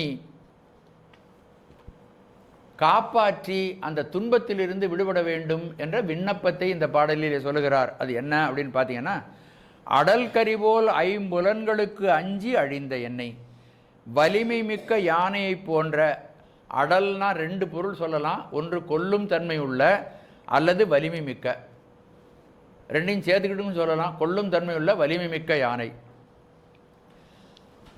அப்படி வலிமை மிக்க யானைகள் என்ன, ஒரு காட்டு யானை வந்தால் நாமெல்லாம் அதிலே எதிர் நிற்க முடியாது, நாம் அழிந்து போய்விடுவோம். அதுபோல இந்த புலன்கள் என்னிடம் செயல்பட்டு என்னை அழிக்கின்றன, அதற்கு நான் அஞ்சுகின்றேன். அந்த அஞ்சி நிலை கலங்கிய சிறியனை விட்டுடுதிங்கிறார். அடுத்து சொல்லுவார், ஆகவே கரி முதலே சொல்லியிருக்கேன், கரத்தை உடையது கரி, யானை. மதச்செருக்கால் யானைகள் அவனுடைய பாகனையே கொண்டு விடும். யானை அறிந்தறிந்தும் பாகனையே கொல்லும். அப்போ யானைக்கு அவ்வளவு வலிமை உண்டு. அந்த யானை பாகனையும் விலக்கி அவனை தூக்கி எறிஞ்சிட்டு அவன் வச்சிருக்கிற அங்குசத்தையும் எது தடுக்குதோ அதெல்லாம் தட்டி எறிஞ்சிட்டு யானை வலிமையாக செல்லும். அதுபோல ஒரு மனிதனிடம் அறிவாற்றல் இருக்கும். இந்த புலன்கள் வழி செல்லக்கூடாது, ஒழுக்கத்தில் நிலை பெற்றிருக்க வேண்டும் என்ற எண்ணம், அறிவு இருக்கும் அவனுக்கு. அதோடு கூட தவ வலிமையும் இருக்கும். எப்படி யானை பாகனையும் அங்குசத்தையும் விலக்கிவிட்டு மேல் செல்லுகிறதோ யானை, அதுபோல ஒருவனிடம் தவம் இருந்தாலும் அறிவின் ஆற்றல் இருந்தாலும் இவைகளையெல்லாம் மீறி அந்த யானை செல்வது போல இந்த புலன்கள் அந்த விஷயங்களிலே சென்று ஒரு மனிதனை தீய நெறிக்கு கொண்டு சென்றுவிடும். தொண்டர்கள் யானைகளுக்கு அஞ்சு ஆனால் தொண்டர்கள் புலன்கள் தொண்டர்களை மயக்குகின்றன, தவறான வழிக்கு செல்லுகின்றன. உண்மை தொண்டர்கள் இருக்கிறார்களே, விழுத்தொண்டர்கள், அவர்கள் யானைக்கு அஞ்சுவதில்லை. எரிபத்த நாயனாருடைய வரலாற்றில் பார்க்கலாம். யானை பூக்குடலை சிதைத்த யானையை அவர் தும்பிக்கை அறுத்து அந்த யானையை கொன்று விடுகிறார். அதே போல் கோச்சங்கட் சோழன் திருவானைக்காவலில் முற்பிறவியில் அந்த கோச்சங்கட் சோழன் ஒரு சிலந்தி, அந்த யானை அந்த சிலந்தி அமைத்த பந்தரை கெடுத்ததுனால அவனுடைய தும்பிக்கைக்குழு அந்த யானையை கொண்டு விடுது. அடியார்கள் யானைக்கு அஞ்ச மாட்டார்கள். யார் சிவனை சார்ந்திருக்கிறார்களோ அவர்கள் ஐம்புலன்களுக்கும் அஞ்ச வேண்டிய அவசியம் இல்லை. சிவபெருமானே 5 புலன்களையும் நெறிப்படுத்தி அவர்களை வாழ வைப்பான். ஆனால் இங்கு மாணிக்கவாசகர் பிரார்த்தனையாக இதை சொல்லுகிறார். அடல் கரி போல் ஐம்புலன்களுக்கு அஞ்சி அழிந்த என்னை, அழிந்த அப்படின்னா நிலை கலங்கியன்னு அர்த்தம். இந்த தொண்டர்கள் எவ்வாறு எரிபத்த நாயனாரும் கோச்சங்கொச்சேடனும் யானை அடக்கினார்களோ அவ்வாறு தொண்டர்களெல்லாம் யானை அடக்கக்கூடிய ஆற்றல் படைத்தவர்கள் 5 புலன்களாகிய யானையை அவர்கள் அடக்குவார்கள் என்பதை திருஞான சம்பந்தரும் திருக்கேதார தலத்தில் பாடக்கூடிய முதல் பாடலிலே அதை அருளுகின்றார். தொண்டர் 5 களிறு அடக்கி, யாரை அடக்குறாங்க? விழுத்தொண்டர்கள் 5 களிறு அடக்கி, சுரும்பார் மலர் இண்டை கட்டி. தொண்டர்கள் யானையைப் போல வலிமை படைத்த கொல்லும் தன்மையுள்ள இந்த புலன்களையெல்லாம் நெறிப்படுத்தி தன்னுடைய கைகளாலும் சிந்தையினாலும் எல்லாவற்றாலும் ஒருமைப்படுத்தி பல்வேறு இடங்களில் பறந்து பல் ஆய்மலர் இட்டு கொண்டு வந்து அவைகளெல்லாம் இண்டையாகவும் மாலையாகவும் கட்டி வழிபாடு செய்யும் இடம் இந்த திருக்கேதாரம் அப்படின்னு அந்த பாடலை சொல்லுகிறார்.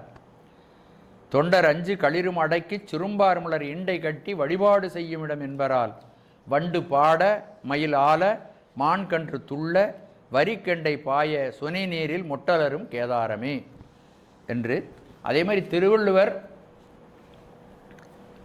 இந்த 5 புலன்களும் நம்முடைய மன வலிமையினால் அவைகளை நெறிப்படுத்த வேண்டும்.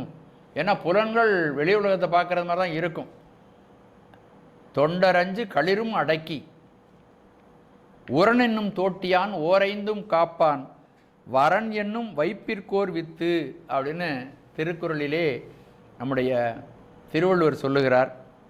மன வலிமை என்ற அங்குசத்தால் உரன் என்னும் தோட்டியான், மனம் வலிமை, அந்த மாதிரி 5 புலன்களும் நெறிகட்டு போனால் நம்முடைய மன வலிமையினாலே அவைகளை கட்டுப்படுத்தி அடக்க வேண்டும், அந்த வழி செல்லாமல் காப்பாற்ற வேண்டும். ஓரைந்தும் காப்பான், 5 புலன்களையும் யார் ஒருவன் தவறான வழி செல்லாமல் காக்கிறானோ எல்லா நிலத்திலும் மேலான நிலமாகிய வீடு பேற்றிற்கு அவன் விதை போன்றவன், அவன் அதற்கு காரணமாக விளங்குவான் அப்படின்னு அவர் சொல்கிறார். ஆகவே மாணிக்கவாசக பெருமான் இந்த 5 புலன்களுடைய ஆற்றலை அடல் கரி போல், இந்த 5 யானை அடவியில் வாழ்வன 5க்கும் 5 எழுத்தே அங்குசமாவன அப்படின்னு திருமூலர் சொல்லுகிறார். 5 இந்த காடு உடம்பாகிய காட்டுக்குள்ளே 5 யானைகள் இருக்கின்றன, 5 ஞானேந்திரியங்களாகிய புலன்கள் இருக்கின்றன. இவைகள் விஷயங்களில் சென்று மனிதனை பாழ்படுத்துகின்றன. அதை தடுக்க வேண்டுமானால் 5 எழுத்தை இடையறாது ஓத வேண்டும் என்று திருமூலர் சொல்லுகின்றார். அடல் கரிபோல் ஐம்புலன்களுக்கு அஞ்சி அழிந்த என்னை, வலிமைமிக்க யானையைப் போன்று ஐம்புலன்களும் அஞ்சி நிலை கலங்கிய சிறியேனை விட்டிடுதி கண்டாய், என்னை கைவிட்டு விடாதே. ஐம்புலன்களுக்கு அஞ்சி நிலை குலைந்த நான், பொறிகளின் பகைக்கு அஞ்சி நான் உன்னையுடைய திருவடியை அடைந்திருக்கிறேன். எக்காலத்திலும் என்னை விட்டு பிரியாதவனே. சிவபெருமான் இறைவன் கலப்பினால் நம்மோடு ஒன்றாக இருக்கிறான். அப்படி விடற்கு அறியாய் என்னை விட்டு பிரியாத சிவபெருமானே, உன்னுடைய இயல்பு உணர்ந்து நிற்கிறேன். நீ என்னோடு இருக்கிறாய் என்பதை நான் உணர்ந்து நிற்கின்றேன். இந்த நிலையில் என்னை கைவிட்டு விடாதே. புலன்களிலிருந்து சேட்டைகளிலிருந்து என்னை நீக்கி என்னை நன்னெறிப்படுத்தி உன்னுடைய திருவடியே சிந்திக்குமாறு என்னை செய்வாயாக இந்த பாடலிலே சொல்கின்றார். இதில் பாடலில் பிரபஞ்ச வைராக்கியம் நமக்கு சொல்லப்படுகிறத நம்ம தெளிவாக அறியலாம். அடல் கரிபோல் ஐம்புலன்களுக்கு அஞ்சி அழிந்த என்னை அப்படின்னு சொல்கிறதுனால, இந்த புலன்கள் வசப்பட்டு உலகாயுத ஆசைகளில் நான் ஈடுபடாமல் உன்னையே அடைய வேண்டும் என்று சொல்லுவதனால பிரபஞ்ச வைராக்கியம் என்ற இந்த பாட்டினுடைய தலைப்பு மிக பொருந்துவதாக அமைகிறது. பாடலை ஒரு முறை பார்க்கலாம்.